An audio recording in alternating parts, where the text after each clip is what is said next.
다음은 예제를 통해서 브레이튼 사이클의 해석하는 방법에 대해서 알아보도록 하겠습니다. 예제 7-1번입니다. 자, 문제를 보시면은 압축기 입구에서의 온도, 이게 바로 이제 1번이죠. 1번. P1하고 T1이 지금 주어진 겁니다. 그리고 출구에서 압력, 이제 2번이죠. P2가 주어진 겁니다. 터빈 입구 온도는 이거는 T3가 되겠습니다. T3 연소기를 지난 다음에요.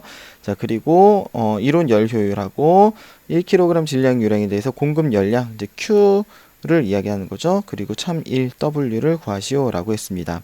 그리고 이제 공기의 비열비 K하고 정압 비열 CP 값이 주어진 겁니다. 자, 브레이튼 사이클 그러면 우리가 PV 선도를 그려보면은 이렇게 되는 거죠. 그래서 1, 2, 3, 4 여기가 지금 압축기, 연소기, 터빈 이런 식으로 구성이 되어 있는 겁니다.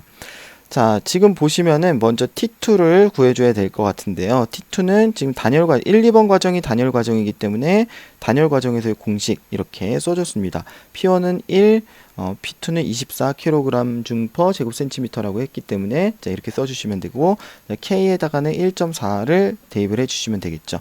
자, 그러면은 T2가 어떻게 구해지냐면은 743.82켈빈 이렇게 구해집니다. 그러면은 2번 지점에서의 압력과 온도 모두 알게 되는 거죠. 자, 그 다음입니다. 그 과정 가운데서 E를 지금 구하려고 합니다. 원래는 이제 Q 빼기 W는 H2 빼기 H1 이렇게 이제 봐주시면 되는 건데, 자, 단열 과정이기 때문에 Q가 없습니다. 그래서 마이너스 W는 H2 빼기 H1이다 이렇게 봐주실 수가 있겠고, 마이너스를 없애줘서 이제 1 빼기 2로 봐준 겁니다.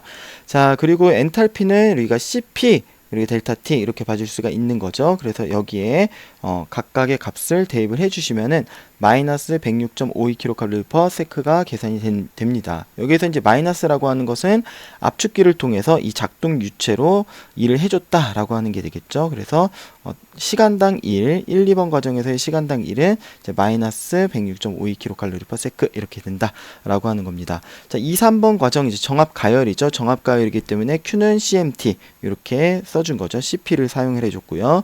각각의 지금 대입을 해주는데 T3가 터빈 입구 온도 1200켈빈으로 제한이 된다 그랬죠. 그래서 1200켈빈을 여기다가 대입을 해주시면 되는 겁니다. 계산을 했더니 109.48kcal/s만큼 열을 공급을 해주네요. 자, 3, 4번 과정 단열이고요. 팽창 과정입니다. 단열이니까 역시 이 공식을 써주는 거죠. 자, 그래서 T4는 T3 곱하기 P3분의 P4의 K분의 K-1승 각각의 값을 대입을 해주시면 되는데, 이제 P4는 여기에서는 P4는 P1하고 같다는 그런 가정이 들어가는 거죠. 그래서 T4는 이렇게 계산이 되겠습니다. 그리고 그 과정 가운데 이제 해준 일을 보시면은 아까와 마찬가지로 W34는 CMT에서 이제 CP를 사용해주는 요 엔탈피 차이 이거를 계산을 해주시면 되겠습니다. 자, 각각의 온도를 넣어주시면은 계산이 되는데, 이때는 이제 플러스 값이 나오죠. 플러스 값은 이 작동 유체가 외부로 일을 해줬다라고 하는 것이 되겠습니다. 그러니까 말하자면 터빈으로 혹은 노즐로 일을 해준 게 되겠죠. 자, 이제 W 사이클을 구해주셔야 되는데, 이거는 이제 1, 2번 과정에서의 일과 3, 4번 과정에서의 일을 모두 더한 게 바로 한 사이클 동안 해준 일이 되겠습니다.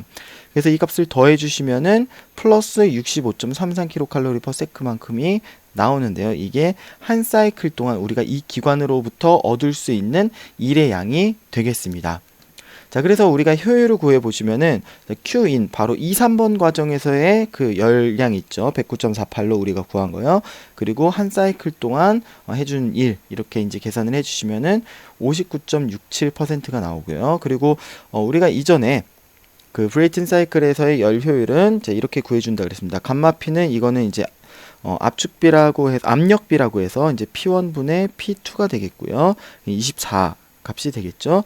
자, 여기에 넣어주셔도 동일하게 59.67%가 나옵니다.